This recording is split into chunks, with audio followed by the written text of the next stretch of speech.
Alléluia. Bonne fête, bonne fête. Est-ce qu'on peut acclamer le Seigneur qui est en ces lieux? Le Seigneur est présent en ces lieux. Merci Seigneur. Alléluia. Mes bien-aimés, je vous invite à prendre place. Je suis personnellement heureux, je suis content parce que nous sommes chez nous. Alléluia. Victoire Centre Chrétien, c'est chez moi aussi. Alléluia. Mes bien-aimés, j'ai béni les Seigneurs pour ce moment qu'ils nous donnent pour partager la parole de Dieu. Je voulais particulièrement remercier l'apôtre Eddie Alanga, c'est mon papa, ainsi que son épouse Maman Gisèle, qui font un bon travail. Nous vous aimons beaucoup. J'aime beaucoup cette église. Alléluia. Je recevais en même temps les salutations de mon épouse qui est empêchée, qui m'accompagne souvent, ainsi que de toute l'église de Charleroi. Et là, je suis accompagné de mon fils Gabriel qui est là.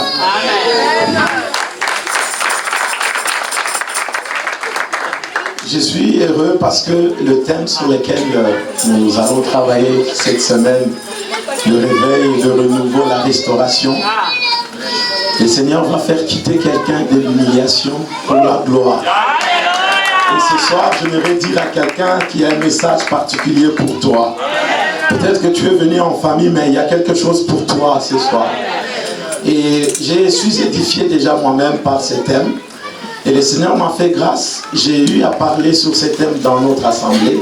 Et le Seigneur a révélé pas mal de choses. C'est ce que nous allons partager ce soir avec vous. Amen. Je voudrais directement qu'on lise la parole de Dieu dans les livres des Juges. Juges chapitre 13. Nous allons lire tous ensemble à partir du verset 2 jusqu'à 21. Et nous lirons aussi le livre de Marc 8. Marc chapitre 8. Juges chapitre 13. Nous sommes dans le livre des Juges. 13.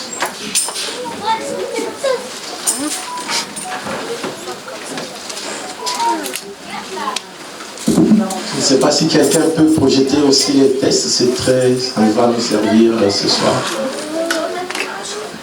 Juges chapitre 13. Ça va être un peu long, mais lisons quand même parce qu'il y a des choses que nous allons découvrir.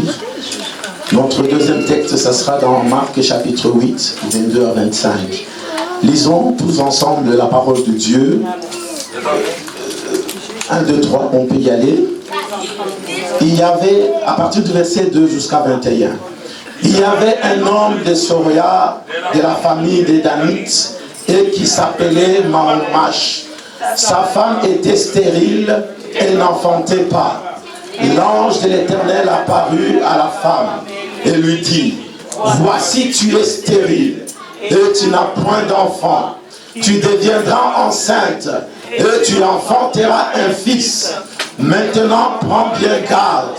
Ne bois ni vin ni liqueur forte et ne mange rien d'impur, car tu vas devenir enceinte et tu enfanteras un fils. Le rasoir ne passera point sur sa tête, parce que cet enfant sera consacré à Dieu de le ventre de sa mère. Et ce sera lui qui commencera à délivrer Israël de la main des Philistins. La femme alla dire à son mari: un homme de Dieu est venu vers moi, et il avait l'aspect d'un ange de Dieu, un aspect redoutable. Je ne lui ai pas demandé d'où il était, et il ne m'a pas fait connaître son nom. Mais il m'a dit: tu vas devenir enceinte et tu enfanteras un fils. Et maintenant ne bois ni vin ni liqueur forte et ne mange rien d'impur, parce que cet enfant sera consacré à Dieu de le ventre de sa mère jusqu'au jour de sa mort. Mahomash fit cette prière à l'Éternel: ah Seigneur, que l'homme de Dieu que tu as envoyé vienne encore vers nous, et il nous enseigne ce que nous devrons faire pour l'enfant qui naîtra. Dieu exauça la prière de Mahomash, et l'ange de Dieu vint encore vers la femme. Elle était assise dans un champ, et Mahomash, son mari, n'était pas avec elle. Elle courut promptement donner cette nouvelle à son mari et lui dit, voici l'homme qui était venu l'autre jour vers moi m'est apparu. Mahomet s'éleva, suivit sa femme, alla vers l'homme et lui dit, est-ce toi qui as parlé à cette femme? Il répondit, c'est moi. Mahomet dit maintenant, si ta parole s'accomplit, que faudra-t-il observer à l'égard de l'enfant et qu'aura-t-il à faire? L'ange de l'Éternel répondit à Mahomet, la femme s'abstiendra de tout ce que je lui ai dit. Elle ne goûtera d'aucun produit de la vigne, elle ne boira ni vin ni liqueur forte, et ne mangera rien d'impur. Elle observera tout ce que je lui ai prescrit.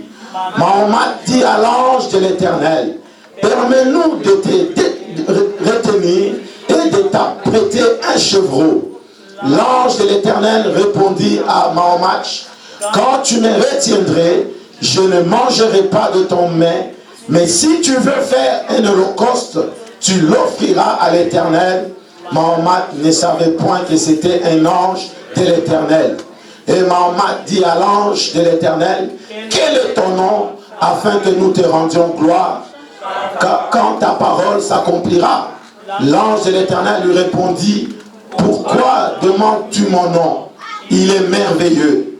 Mahomet prit le chevreau et l'offrande et fit un sacrifice à l'Éternel sur le rocher. Il s'opéra un prodige pendant que Mahomet et sa femme regardaient. Comme la flamme montait de dessus l'autel vers le ciel, l'ange de l'Éternel monta dans la flamme de l'autel. De cette vue, Mahomet et sa femme tombèrent la face contre terre. L'ange de l'Éternel n'apparut plus à Mahomet et à sa femme. Alors Mahomet comprit que c'était l'ange de l'Éternel. Amen. Nous allons lire le dernier texte dans Marc chapitre 8, 22 à 25.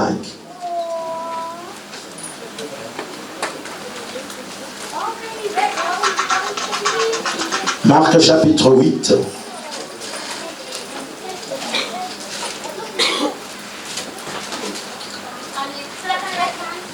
Est-ce qu'on a les textes? Lisons 1, 2, 3. Ils se rendirent à Bethsaïda et on amena vers Jésus un aveugle qu'on le pria de toucher. Il prit l'aveugle par la main et le conduisit hors du village. Puis il lui fit de la salive sur les yeux, lui imposa les mains et lui demanda s'il voyait quelque chose. Il regarda et dit, j'aperçois les hommes, mais j'en vois comme des arbres et qui marchent. Jésus lui mit de nouveau le main sur les yeux, et quand l'aveugle regarda fixement, il fut guéri et vit tout distinctement. Amen. Je nous prie d'acclamer la parole du Seigneur. Si nous pouvons reprendre nos places. Alléluia. Et donc nous allons pouvoir découvrir, creuser ces deux textes ici. Nous sommes toujours dans le thème de la semaine. Nous allons peut-être prendre cet aspect de renouveau. Dis un peu renouveau. Renouveau. Voilà, renouveau. C'est un mot, il faut aimer ces mots. Parce que le renouveau, le Seigneur va toucher, va mettre une seconde main pour faire renaître les choses dans ta vie. Amen. Ce soir, je suis en train de dire, je suis porteur d'un message pour quelqu'un. Peut-être c'est toi. Tu as passé des moments d'humiliation. Tu as passé des moments d'inquiétude. Un vent avait soufflé. Il y a eu des tempêtes. Il y a eu des questionnements. Il y en a même qui se sont posé la question de savoir est-ce que Dieu nous écoute réellement. Mais ce soir, je pense qu'il y aura une réponse que le Seigneur t'accorde.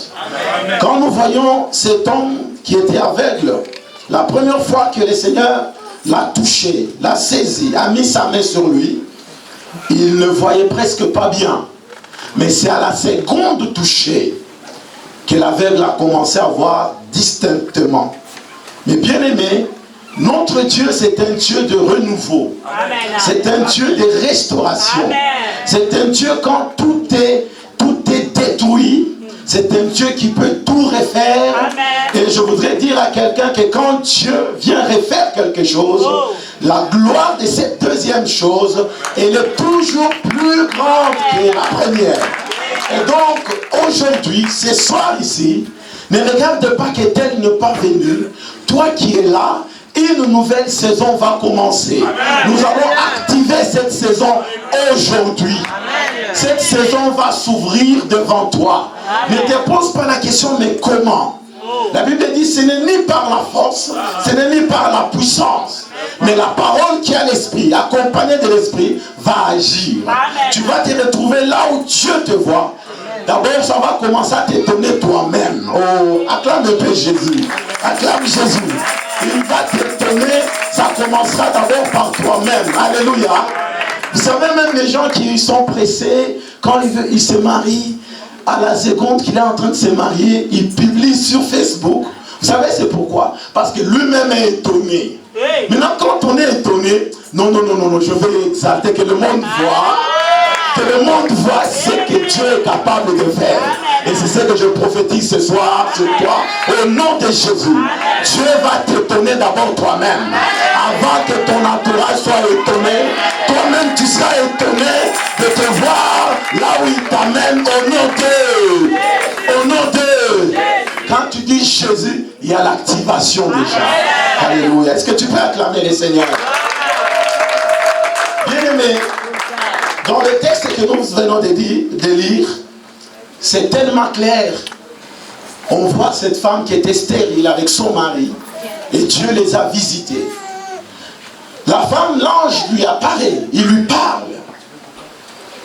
Elle rentre, elle raconte à son mari. Le mari dit non, j'aimerais aussi entendre ce que l'ange a dit réellement. Il a prié, Dieu est revenu. Dieu est revenu parler. L'ange est revenu pour révéler encore la même chose. Et cette fois-là, il y avait la gloire parce qu'ils se sont dit non, qu'est-ce qu'on doit faire? Ils ont compris le mystère de l'Holocauste et du sacrifice. Là n'est pas notre problème, mais je voudrais énumérer 6 vérités avant dans les lois. 6 vérités. Est-ce que tu peux dire 6 vérités? 6 vérités. La première vérité en rapport avec le renouveau. C'est que tu peux noter, Jésus annonce toujours un renouveau, une révolution, un ordre nouveau. Quand Jésus apparaît dans une famille, il y a quelque chose de nouveau qui doit arriver. Amen. Là où il y avait la loi qui s'imposait, les règles qui s'imposaient, sachez que quand Jésus apparaît, cette vérité-là est réelle.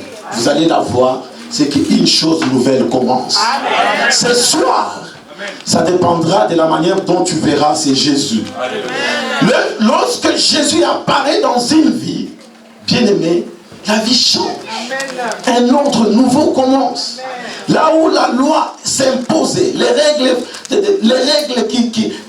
qu'on ne pouvait pas violer, bien-aimé, quand Jésus vient, ces règles-là sont défiées. Ça, c'est la première vérité. Cet aveugle que nous avons vu ici, personne, je suis même sûr que personne ne pouvait se dire un jour il verrait. Mais Jésus apparaît dans la vie de ces garçons, il a vu. Bien-aimé dans le Seigneur, il faut désirer c'est Jésus. Amen. Le problème, quand tu vois même dans ta famille tout ce qui se passe, il est question que Jésus apparaisse. Il est question que Jésus entre.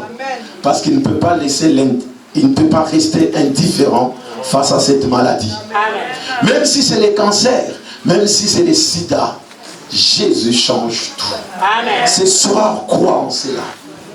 Sois prêt à recevoir. Bien-aimé, comme on projette Matthieu 5, nous allons découvrir quelque chose d'assez particulier. En méditant Matthieu 5, j'ai découvert une vérité. À chaque fois, Jésus, quand il parlait, il pouvait dire, mais moi, je vous dis. Donc, les docteurs ont dit, alléluia, les médecins ont dit, les gens ont dit, mais quand Jésus apparaît, il dit, mais moi, waouh, est-ce que tu peux acclamer un peu ce Jésus? Et ici, je vais vous exonérer parce que regardez tout dans les évangiles. Quand on relate ce que Jésus, la manière dont Jésus parlait, vous allez retrouver plus de 4, 40, 60 fois la même phrase. Et moi j'ai dit. Allons dans le verset 39. Et puis on va revenir au verset 28, 34, 39. C'est la même chose. Seulement dans ces chapitres. Si nous étudions les autres chapitres, vous allez découvrir que ça revient tout le temps. Mais moi j'ai dit. Voilà. Moi j'ai dit, je vous dis de ne pas résister aux méchants. Tu peux aller 28. Si tu es rapide, c'est mieux. 28, 34, 39. Toujours dans le même chapitre. Vous allez retrouver ça. Et ce soir, c'est ce que Jésus va pouvoir faire. Amen. Mais moi, je vous dis que quiconque regarde, tu peux encore aller dans un autre verset, va dans 34. Mais moi, je vous dis, vous voyez que ça se répète. 39. Mais moi, je vous dis un peu, moi, je vous dis. Jésus te dit, face à ton problème là, un changement commence. Un renouveau commence. Même si on t'a condamné, tu as été réclamé par les puissances et les autels familiales. Quand Jésus apparaît, il y a renouveau. Il dit, et on dit que tu ne te marieras pas. Et on dit que tu ne vas pas avoir ce bon travail. Et ils ont dit que ton ministère n'avancera pas. Mais moi j'ai dit, wow. Mais moi j'ai dit, tu seras la tête et non jamais la queue. Tu seras élevé plus haut. Tu seras en haut et non en bas. Moi je dis que tu guériras. Même si c'est le cancer, même si c'est le sida, tu guériras. Moi je dis que tu te marieras. Moi je dis que tu verras tes enfants. Moi je dis que tu seras enceinte.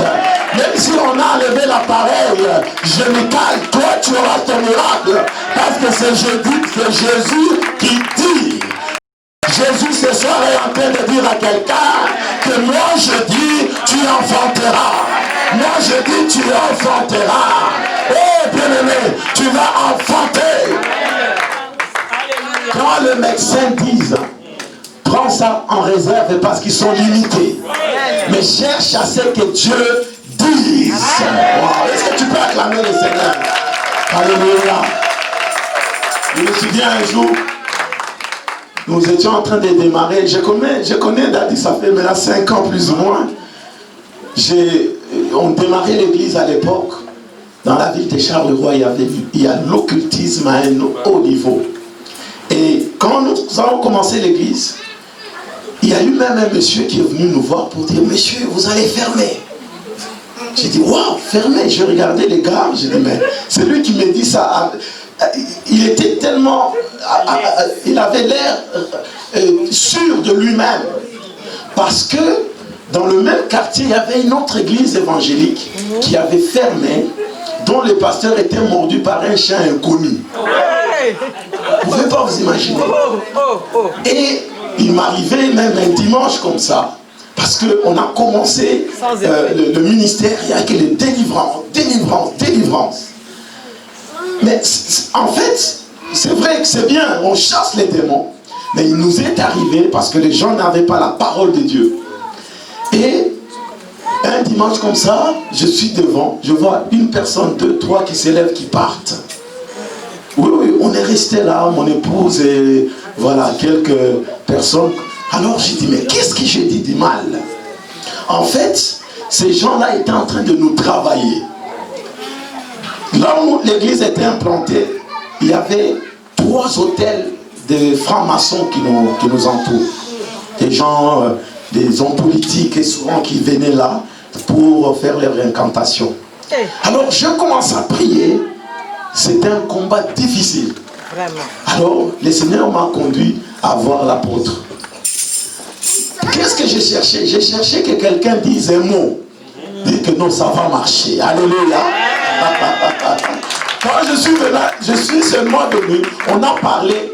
Il m'a seulement, peut-être lui-même ne savait pas ce qu'il avait dit. J'avais besoin seulement que moi j'ai dit. Il faut chercher seulement le moi j'ai dit. Le moi j'ai dit, bien aimé, c'est ce qui doit te garantir, te rassurer que tu iras loin. Parce que si le médecin ont dit, les hommes ont dit, il y a aussi quelqu'un qui a les derniers mots. Il y a aussi quelqu'un qui est au-dessus de tout. C'est Jésus de Nazareth. J'aimerais qu'on acclame Jésus. Prenons 30 secondes pour acclamer Jésus. Jésus. Jésus. Oh, merci Seigneur. Merci Jésus. Alléluia. Merci Seigneur. Bien-aimé, il faut avoir les j'ai dit. Mais moi j'ai dit. Alors quand je suis rentré, j'ai dit mais mon église, mon père spirituel est au Congo, il est là-bas. Les gens de loin ne pouvaient pas comprendre. Il fallait quelqu'un qui est dans le terrain, qu'il dise aussi. Parce que c'est là que l'atmosphère allait être impactée. Et nous avons vu, on est rentré et les gens ont commencé à déménager. On a vu maintenant, les gens commencent à venir. Bien aimé, parce qu'on avait les moi j'ai dit. Deuxième vérité que tu peux savoir, parce qu'ici quand on parle de vérité, scientifiquement, c'est des choses qui ne changent pas. Que ce soit par des saisons, que ce soit par des événements, ça reste vérité. Et le monde se bat pour la vérité. Parce que quand tu découvres la vérité, tu as la vie. Donc, deuxième vérité que tu dois savoir ce soir, c'est qu'il n'y a rien de nouveau sous le soleil. Jésus gagne toujours. Il n'y a rien de nouveau sur la terre. Jésus gagne toujours. Quel que soit le combat que vous pouvez connaître dans la famille, les combats que tu peux connaître au travail, les combats que tu peux connaître dans le ministère, Jésus gagne toujours. Wow. C'est pour cela, acclamons un peu Jésus. Il gagne toujours. Voilà pourquoi nous sommes appelés les plus que vainqueurs. Tu es plus que vainqueur. Toi qui es dans le camp de Jésus, dans l'équipe de Jésus, tu vas gagner, bien-aimé. Dans cette circonstance, dans ces événements, dans ces vents qui soufflent, tu vas gagner. Avec Jésus, tu vas gagner. Tu vas gagner. Ce que tu connais aujourd'hui, sache que tu n'es pas la première personne à connaître. Amen. Ces choses-là ont existé avant. Amen. Et ce que tu dois savoir, c'est que Jésus gagne toujours. Amen. Il y en a qui disent, je me souviens, il y a une dame qui est venue me voir à Charleroi. C'est une Européenne qui vient.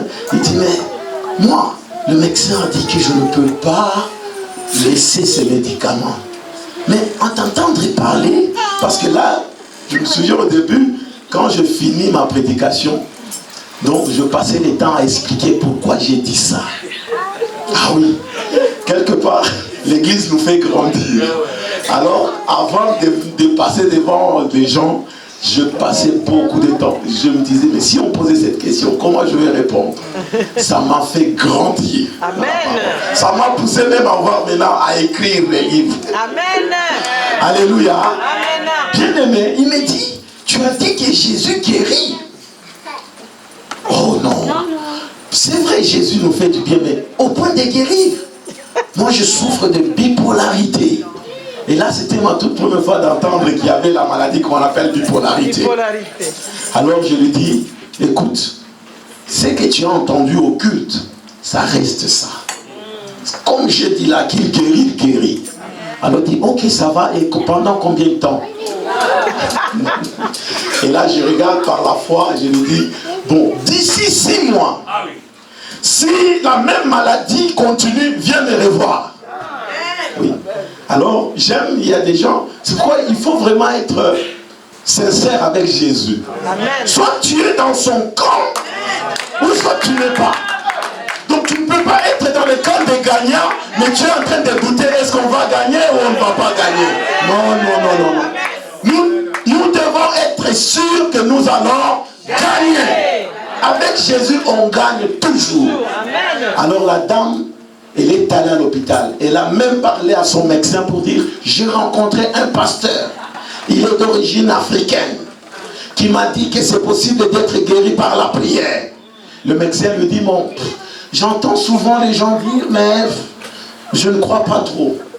Alors, elle venait tout le temps me raconter ce que le médecin lui disait. Un jour, dis un peu un jour, la dame vient, tout souriant là. Oh pasteur, ce que vous nous dites là, c'est vrai. C'est vrai. Le médecin dit que ça ne vaut plus la peine que je prenne le médicament. Vous pouvez pas vous imaginer. Et là, je saute, je sursaute. Jésus, tu gagnes toujours. Et par cette dame-là, beaucoup de gens ont dit, non, lui s'il dit un mot, oh tu seras guéri. Alors les gens commencent à venir pour la guérison. Alléluia. Jésus gagne toujours. Troisième vérité, Dieu a la capacité de se manifester de nouveau et de revenir. Quel que soit ce que tu peux connaître. Je connais des gens, oh j'ai péché. J'ai ce que j'ai fait. Oh, est-ce que Dieu peut me pardonner? Non. Dieu a la capacité de revenir de nouveau. Amen.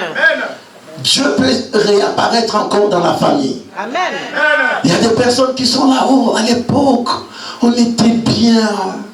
Oh, tout allait. Oh, j'avais un bon travail. Non, c'est passé. Alléluia. Amen. Jésus peut encore se révéler aujourd'hui. Jésus peut encore se manifester comme il s'est manifesté avec l'aveugle. Et d'ailleurs, j'annonce que la gloire qui est en train de venir sur ta vie aujourd'hui, elle sera supérieure par rapport à ce que tu as connu depuis ta naissance. Je déclare prophétiquement, même cette église, dès maintenant, une nouvelle dimension, un dynamisme spirituel se déclenche. Vous n'allez plus rester à ce niveau. Vous allez monter davantage. Jésus se révèle encore. Ce soir, cette semaine en ces lieux, les choses vont changer. La Bible déclare, mon serviteur montera. Il se révélera bien haut. Je déclare que ta vie quitte de là où tu es, monte à un niveau supérieur, monte au nom de Jésus. Quel que soit le domaine dans lequel tu es, reçois l'onction de monter, tu vas monter, rien ne va t'arrêter, parce que Jésus a décidé de réapparaître de nouveau maintenant. Essuie tes larmes, toi qui pleurais, essuie tes larmes, essuie tes larmes, essuie Dieu, essuie l'Éternel, essuie tes larmes. Ce qui est passé est passé, tu as perdu un être cher, tu as perdu ton travail, tu as perdu ce qui était ton empire. Aujourd'hui, quelque chose de nouveau arrive. Le ciel est en train de s'ouvrir pour quelqu'un. Le ciel est en train de s'ouvrir pour une personne. Le ciel. Alléluia. Alléluia. Est-ce que tu peux acclamer le Seigneur? Acclamer le Seigneur. Bien-aimé, prends la quatrième vérité. La quatrième vérité, la seconde touchée de Jésus dans ta vie rend parfait, achève et perfectionne. Ça renchérit un peu ce que je viens de te dire. La gloire qui vient n'est pas à comparer avec ce que tu as vécu. Vous savez, quand le Seigneur visite, dis un peu un jour, c'est comme dans un clin d'œil. Et le Seigneur va faire quelque chose. Cinquième vérité. Le Seigneur est toujours prêt à revenir si nous lui demandons de le faire pour nous. Si tu cries à Dieu, reviens. Il est prêt. Le Seigneur n'est pas loin. Il est prêt, il attend. Quel est ce fils qui doit revenir? Quel est ce fils qui doit m'appeler? Il est prêt. Il est prêt. Le Seigneur est prêt. Il t'attend. Il t'attend. Comme ce fils prodigue, son père était toujours prêt, avec l'espoir que le fils reviendra. Mais le fils ne savait pas que le père attendait. Le Seigneur t'attend. Il est toujours prêt. On le voit dans ces livres qu'on a lus, des Juges 13, le verset 8 et le verset 9. Vous voyez que le mari prie. Il dit, Seigneur, si c'est toi qui nous visites, si c'est toi qui as parlé, reviens encore. Si tu pries, il revient. Il revient. 6e vérité, toute chose est appelée à se renouveler. Toute chose, sans exception. Il n'y a que Dieu lui-même qui est éternel. Même cette maladie qui semble être, qui dure, qui semble s'éterniser, ça doit partir. Dis-moi pourquoi. Parce que seul Dieu est éternel. Amen. Dieu ne peut pas accepter un rival. Dieu ne peut pas accepter que quelqu'un qui s'appelle ou une maladie s'appelle je suis éternel dans cette famille. Non. Il n'y a que Dieu et Dieu seul qui est éternel. La maladie là doit s'arrêter ce soir. La sécheresse s'arrête ce soir. La stérilité s'arrête ce soir. Je suis venu maintenant séparer la saison d'hiver et le printemps. Je sépare les saisons dans ta vie. Que la saison de pleurs s'arrête pour que la joie commence. Bien-aimé, je voudrais bien t'expliquer. Même toi, prends seulement un couteau pour ceux qui aiment cuisiner. Si tu te coupes seulement là, même sans mettre de médicaments, tu verras qu'il y a la restauration. La peau va renaître. Prenez un arbre, coupez, laissez les racines, ça va renaître. Donc, il n'y a aucune chose sur la terre qui peut refuser de renaître. Même la terre où nous sommes, on aura une nouvelle terre. Le renouveau, c'est un principe capital. Même si tu as perdu un boulot que tu cherchais, tu aimais beaucoup, ça c'est une chose. Ce principe ici vaut pour tout. Ça doit renaître. Tes finances vont renaître. Il n'y a aucune chose qu'on peut me citer sur cette terre qui ne peut pas renaître. Il n'y en a pas. Il n'y en a pas. Bien-aimé, sois sûr. Sois connecté à ces dieux. Reste 2 pieds dans le camp du Seigneur. Tu verras le printemps apparaître. La Bible dit, la nature ne vous enseigne pas. Tel pas. Vous pouvez regarder. Nous passons l'hiver.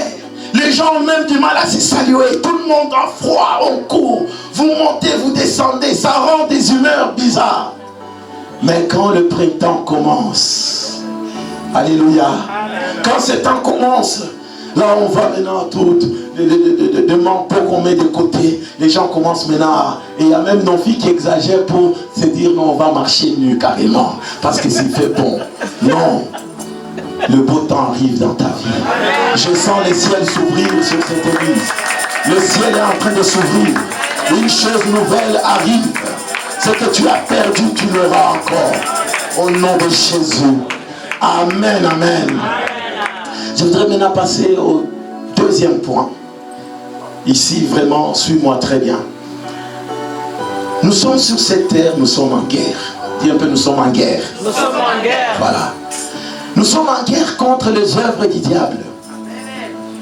Le diable est en train d'agir. Il est en train de travailler. Lisons un peu Jean 10, 10. Et 1 Jean 3, oui, c'est des textes.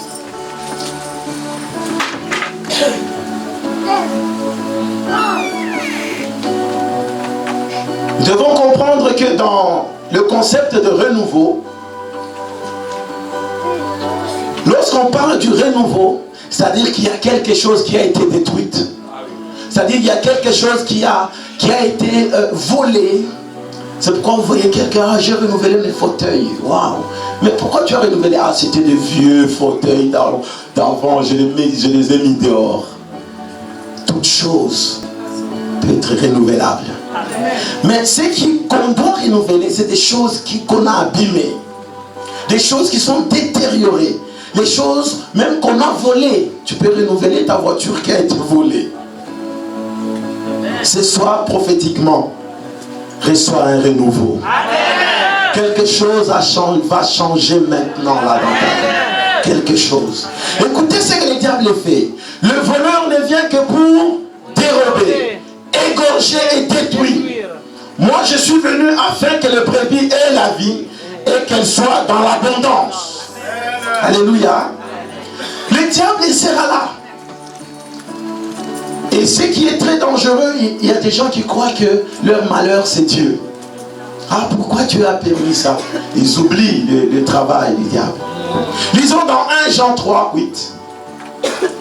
Vous allez remarquer que le Seigneur Jésus dit qu'il avait une mission.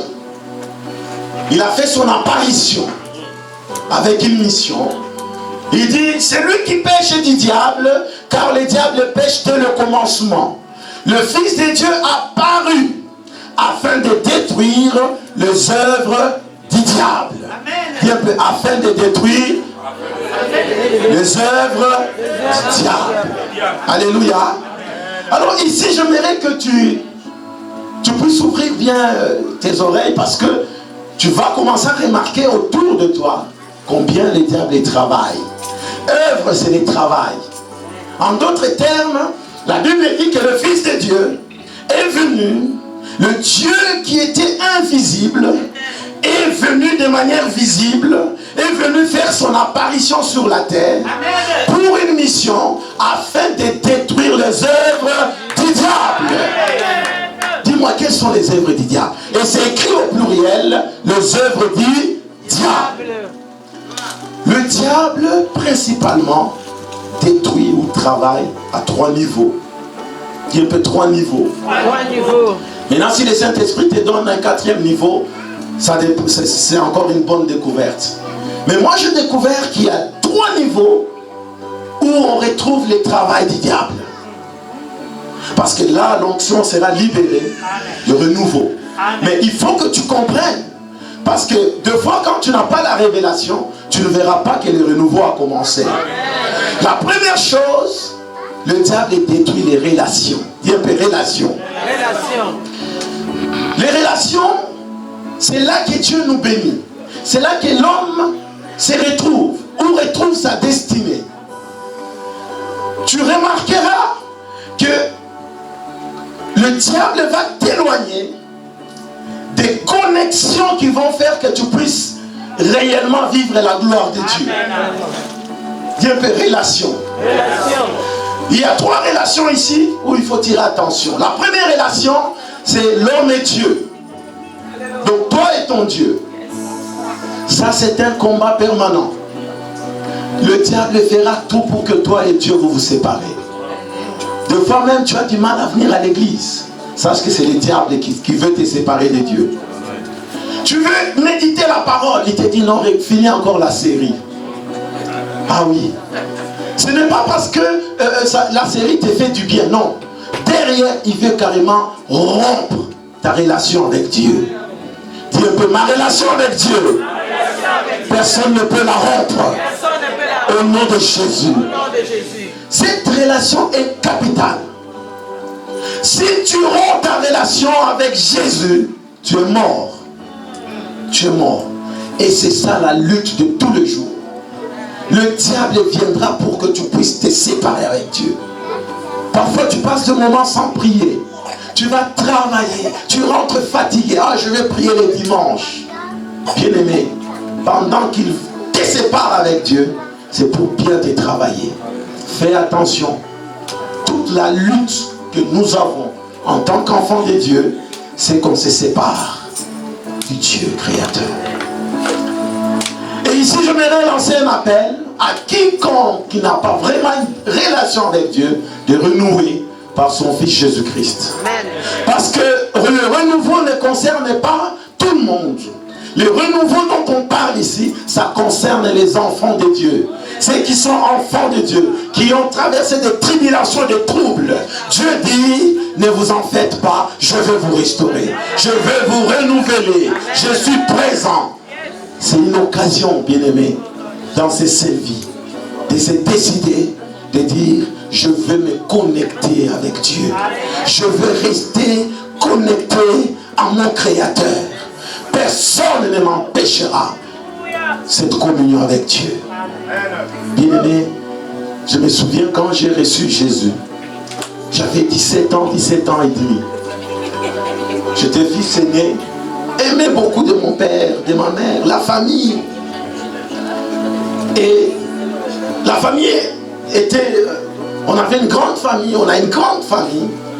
Et souvent même dans notre tribu, on considère beaucoup plus les fils aînés, les garçons. Donc, avant moi, il y a 3 filles, mais qu'on ne considérait pas. Donc on disait à ma mère que toi, tu n'as que ses fils.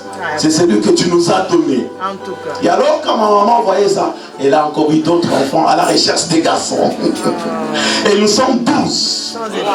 Oui, à la recherche des garçons. Parce que les femmes n'étaient pas considérées. Sans effet. Bien aimé. Alors un jour je viens dire à maman, maman, je suis sauvé. Elle me regarde, sauvé de quoi, tu t'es noyé ou quoi? J'ai dit, non, j'ai reçu le Seigneur. Ça criait des troubles. Mon père, il dit, mais c'est quoi? Ces histoires-là, ça me fait honte. Et à l'époque, c'était les églises de réveil. C'était pas vraiment bien construit. C'était vraiment, les gens priaient, frappaient, il y avait des tam-tams. Et là, on envoie un cousin pour aller voir là où je priais. Elle vient donner le rapport, elle disait, oh, mais Steve, ça nous fait honte que tu ailles dans ces endroits-là.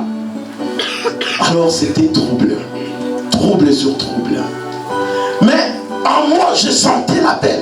En moi, je sentais que même si là, on chante les bunda et tchaka tchaka, c'est là mon endroit. Bien aimé, on nous a fermé des portes. On nous a chassés. Tout ça pour dire, il faut faire un choix. Maintenant, un jour, mon père me dit, mon fils, je veux bien que tu es dans ces choses-là, je vois que tu aimes Dieu. Mais fais un choix entre l'honneur de la famille, parce que tous les amis me disent que ton fils va maintenant dans les bizambés, c'est pas bon. Alors, je vais te donner une parcelle entre une maison, entre cette maison et vos pasteurs là, je fais un choix. J'ai dit, je n'ai rien dit, j'ai dit non. Je ne choisis pas ce que vous me donnez. Et le lendemain, je suis allé à la prière. J'ai raté un coup qu'on m'avait donné, je me rappelle. Alors mon pasteur me disait non, sois calme, garde ta relation avec Jésus. Alléluia. C'est important. J'ai vu des dames dans leur foyer, on les a interdits d'aller à l'église. Le mari qui dit, soit c'est moi ou c'est l'église. Mais elles ont choisi Jésus. Bien aimé, ce n'est pas le mari là le problème. Ce n'est pas la famille le problème. Parce que plus tard, mon père m'a dit, je vois que tu es pasteur, mon fils, tu peux partir. Parce que la même personne qui s'est opposée a finalement vu que voilà, il aime Dieu. La lutte que tu vas avoir, c'est rompre avec ton Dieu. Alléluia. Amen. Deuxième relation, c'est une relation de mariage que le diable œuvre. Le diable n'aime pas le mariage. Quand tu commences à parler, à dire je vais me marier ou je vais me marier, bien aimé, il va tout faire. Pourquoi? Parce que c'est la première relation que Dieu a béni l'homme sur la terre, le mariage. Et de plus en plus dans nos sociétés, on commence à remarquer, ah, je préfère on est ensemble, qu'on se mette seulement. Vous allez vous marier quand? Je priais pour une dame dont le mari avait tout. Mais ils ne se sont jamais, ils ne s'étaient pas encore mariés. Alors les gars lui disent, oh mais t'es marié, mais c'est vrai, on va se marier l'année prochaine. Quand on arrive l'année prochaine, il n'y a plus de question de mariage. Le mari devient malade ou il crée un problème. Alors la sœur disait, pasteur, j'en ai marre de vivre dans cette union. Prions, on a prié. 11 ans après, c'est alors que le mari vient maintenant dire, on va se marier. Vous ne pouvez pas vous imaginer. Ce n'est pas que le mari n'aimait pas cette femme. C'est parce que le diable n'aime pas le mariage. Le diable n'aime pas le mariage. Il qui va influencer même les lois. Oui, non, le concubinage, non, c'est légalisé, c'est bon. Soyez ensemble. On s'acharne sur le mariage. Je déclare que ceux qui, le diable a combattu dans ce domaine, recevez la restauration. Recevez la restauration. Même si on avait décidé que toi tu ne te marieras jamais, je déclare et je romps maintenant cette loi et cette règle au nom de Dieu. Au nom de Dieu. Recevez cela. Troisième relation, c'est la relation familiale. La famille. Les gens qui nous sont proches. Qui nous sont proches. Beaucoup. Vous voyez, quand nous sommes ici, l'église c'est une famille. Vous allez voir tous les conflits qu'on peut avoir, les problèmes au sein de la famille chrétienne, dans notre famille biologique. Vous verrez que le diable fait tout pour séparer les familles, pour séparer les parents des enfants entre eux. Bien-aimés, ouvrons l'œil. L'ennemi œuvre, il travaille. Il travaille. Il travaille. Quand nous entrons dans la famille chrétienne, Dieu nous donnera toujours un père. Daddy qui est là.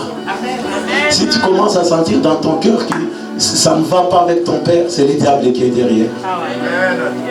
Je vous dis la vérité. Je l'ai dit même dans mon assemblée. Dieu nous bénira qui est dans l'église.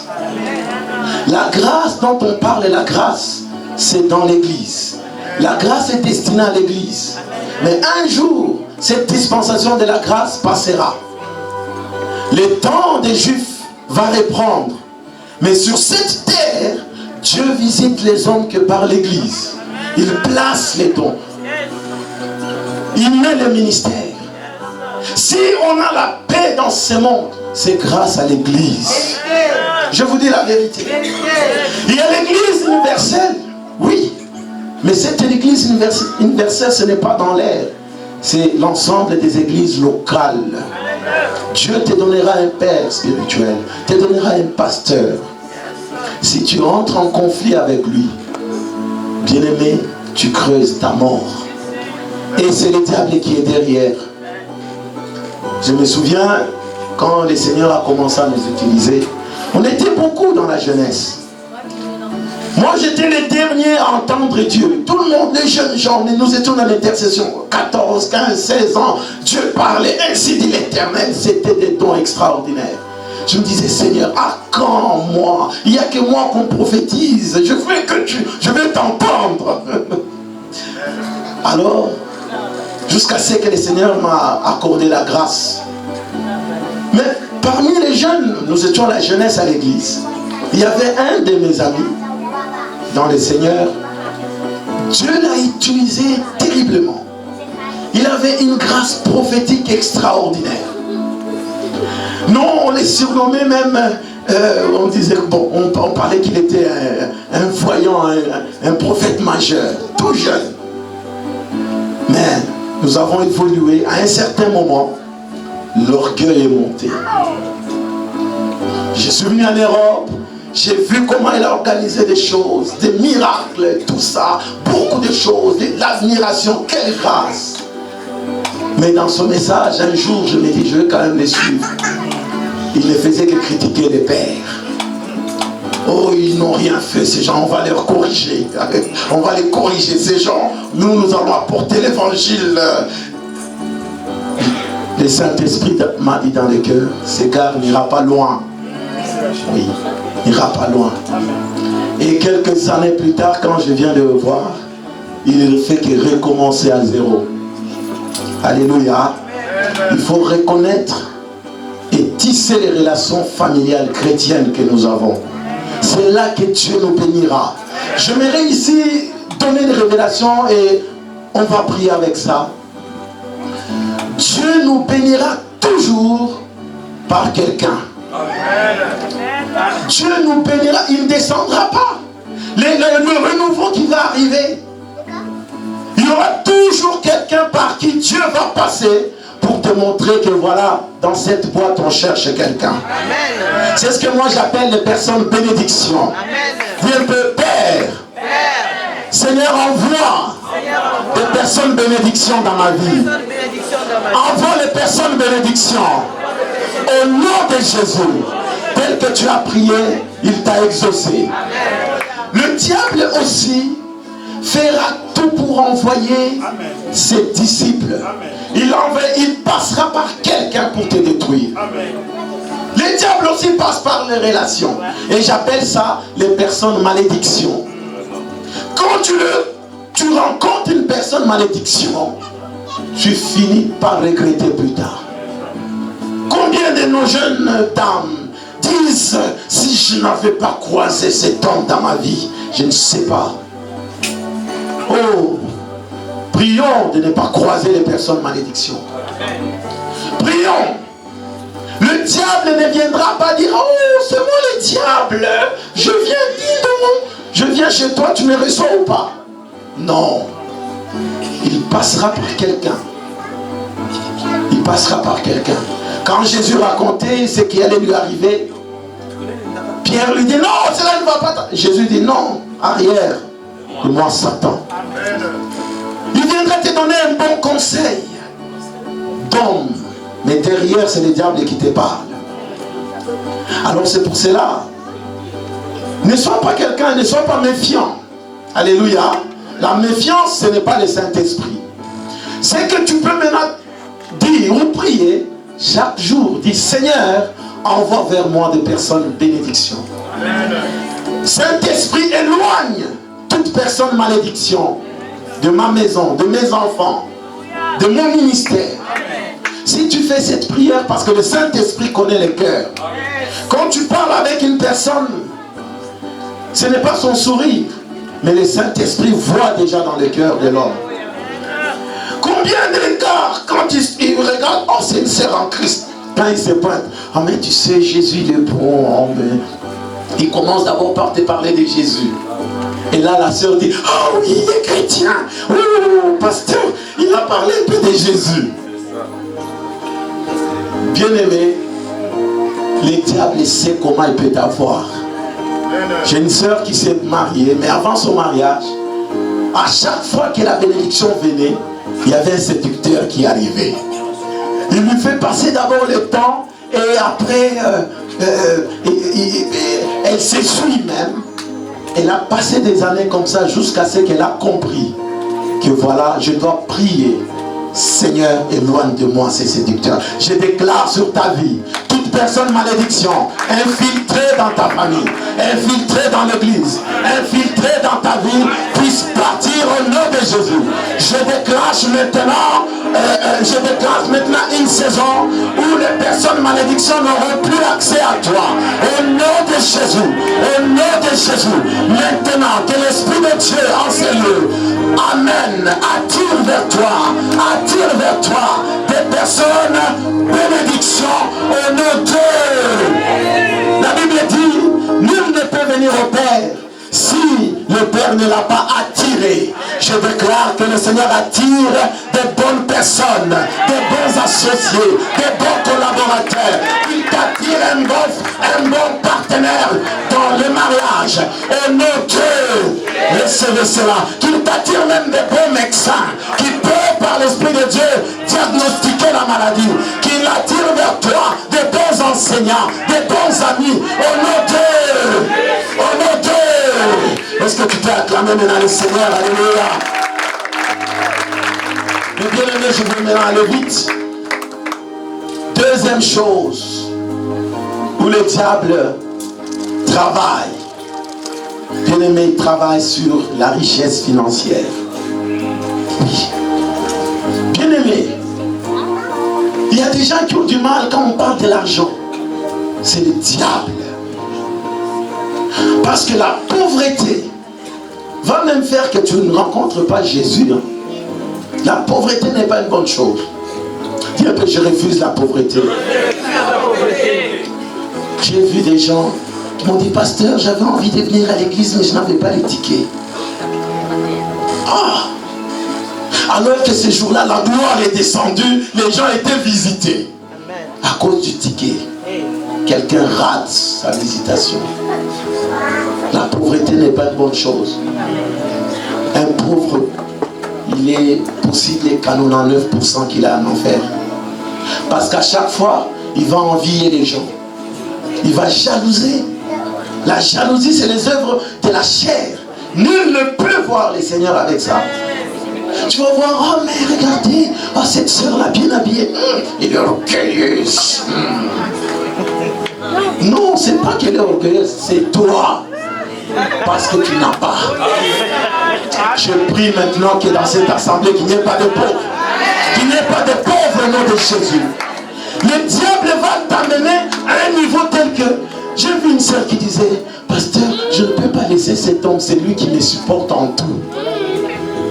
On vit en concubinage, mais que Dieu lui-même envoie un autre mari pour remplacer. Non, il faut déjà être en conformité avec Dieu pour que Dieu agisse.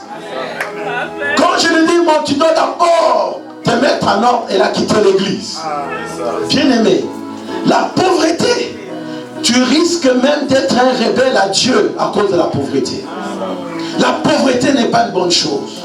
Le diable va te priver de travail pour que tu sois humilié, tu sois pauvre. Il va te priver. Tu as même des projets. Je connais les gens qui ont des projets dans leur mallette. On va construire ceci, on va construire cela.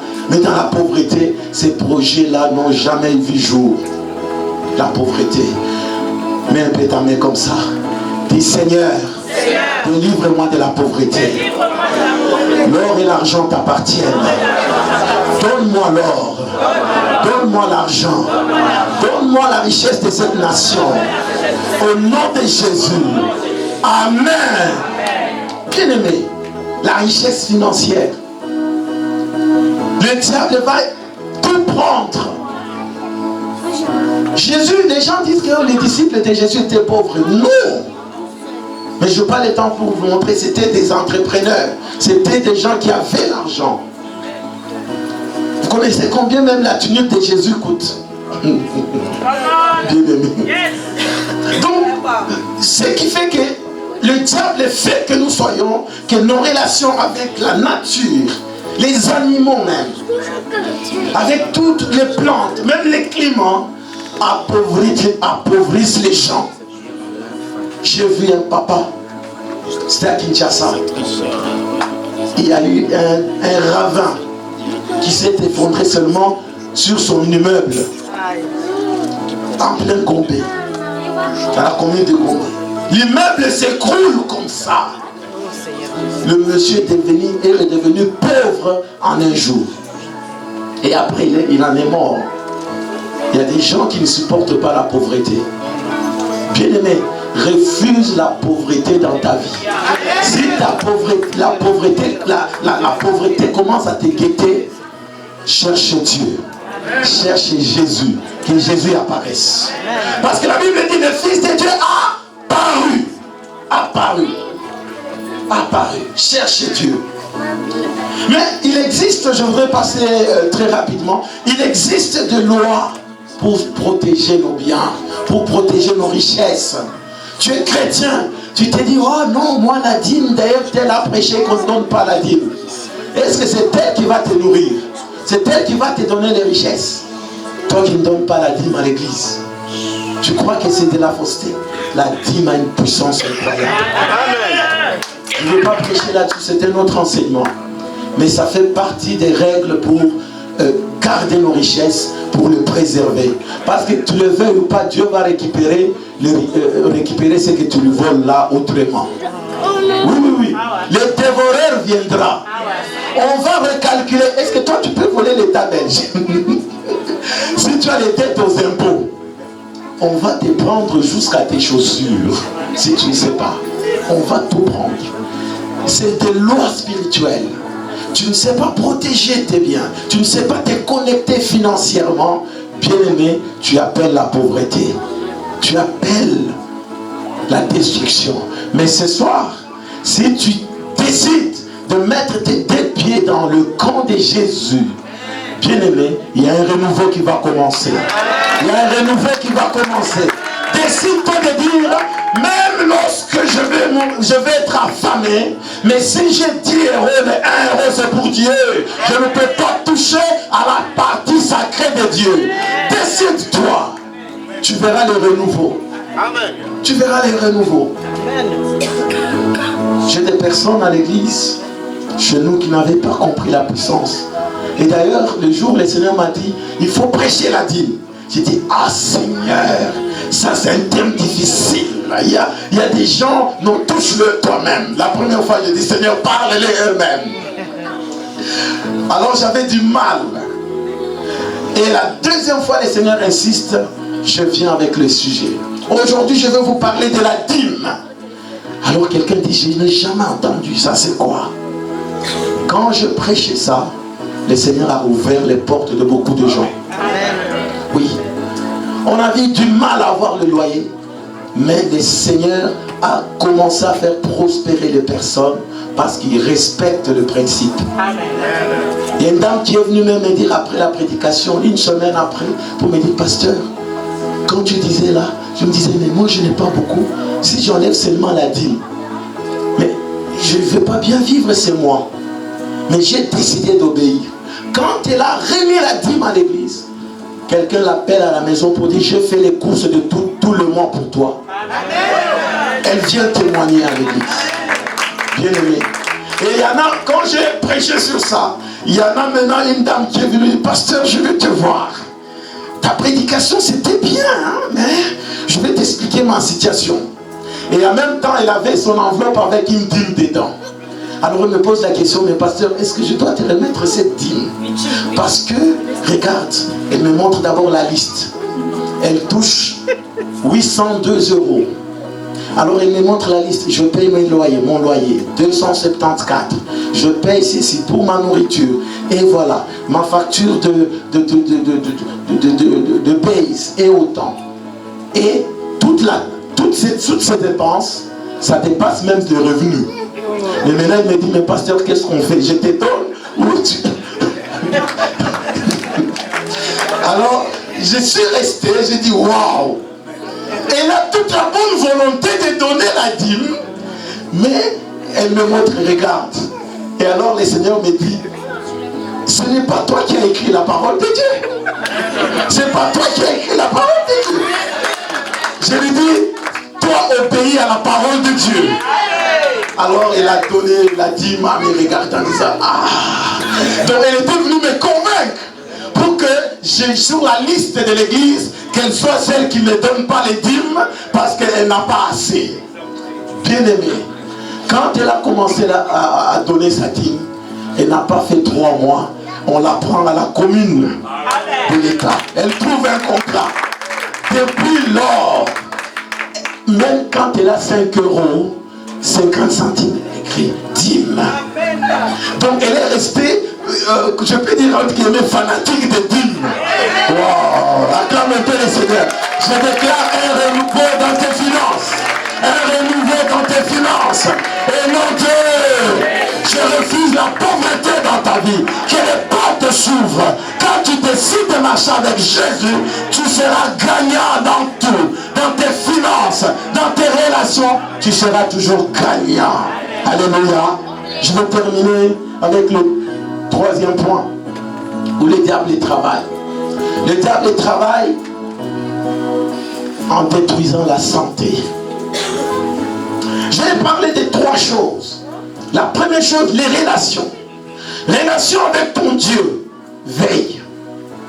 Relation avec ton semblable, la famille, veille sur ça. Tu as un fils rebelle, un enfant rebelle, ne le maudis même pas. Prie, récupère-le. C'est le diable qui est là. Amen. C'est le diable qui travaille. Bien aimé, il travaille sur les relations. Le diable t'enverra des personnes que je nommais des personnes malédictions qui viendront pour te dévier de la destinée. Ouvrons nos yeux. Et la deuxième chose que je viens d'expliquer, il t'arrachera la richesse financière. Bien, même l'évangile, sans l'argent, sans les richesses, ça ne peut pas marcher. Ça ne peut pas marcher. La croisade qu'on fait dehors à Charleroi, ça nous coûte généralement entre 6 000 et 7 000 euros. Et j'ai dit au Seigneur, mais comment on va faire? On ne veut pas aller chez l'État pour dire, oh l'État, on est ceci, aidez-nous. Nous, on a refusé ces choses-là. Nous, on s'est dit que nous-mêmes, on va investir. Parce que nous voulons sortir de la pauvreté. Et Dieu a fait. Quand on finit cette campagne, les gens, parfois j'appelle l'apôtre, je dis apôtre, j'ai envie de financer ton voyage de l'année passée, mais regarde, on a une montagne à réaliser. Oui, mais à la veille, le Seigneur touche les gens. Parce qu'on a besoin d'évangéliser. Et ce n'est pas comme ça. C'est pas sans argent. Nous devons avoir le moyen. C'est comme ça que je déclare sur ta vie ce soir. Sors du camp de pauvres. Que la main du Seigneur te sorte de là où il y a la pauvreté pour t'amener dans une dimension de richesse abondante. La Bible dit, pour que mes brebis aient la vie et la vie en abondante. Tu dois avoir plus qu'assez. Plus qu'assez. Troisième chose maintenant, c'est la santé. Le diable fera tout. Imaginez que si tu n'es pas en bonne santé, tu ne peux même pas jeûner. Tu ne peux pas prier longtemps. Or, si tu ne jeûnes pas, tu ne pries pas, tu ne peux pas percer aussi. Je déclare que si tu as été attaqué par une maladie quelconque, que cette maladie disparaisse au nom de Jésus. Au nom de Jésus. Et l'Esprit de Dieu est en train de dire, il y aura 2 témoignages. Il y a parmi ces témoignages, quelqu'un qui aura la maladie du sida dans ses seules vies qui va être guéri. Qui va être guéri. Tu viens témoigner. Le Seigneur va guérir. Il y a l'onction de guérison qui est là. Le Seigneur va te guérir. La maladie que tu as, bien aimé, ce n'est pas quelque chose de Dieu. C'est le diable, c'est les œuvres du diable. Le diable frappe les gens de maladie. Il frappe les serviteurs de Dieu de maladie. Il frappe leurs familles de maladie. Il frappe les enfants de Dieu de maladie. Il y a des gens, oh je ne sais pas entrer dans ce programme des jeunes parce que je suis malade. Je déclare, finis la saison de maladie dans ta maison. Finis la saison de maladie. Recevez le renouveau. Au nom de Jésus, je suis en train maintenant de défier toutes les maladies chroniques. Toutes les maladies chroniques. Toutes les maladies chroniques. Est-ce que tu peux te tenir debout maintenant? Tu vas prier. Nous allons arrêter toutes les maladies chroniques. Les maladies qui viennent tout le temps. Dans ta famille. Chaque fois, à telle date, à tel moment, l'ennemi vous attaque dans la santé. Vous attaque dans votre corps.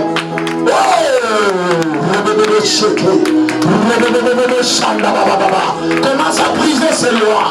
Commence à briser toute loi qui a imposé la maladie.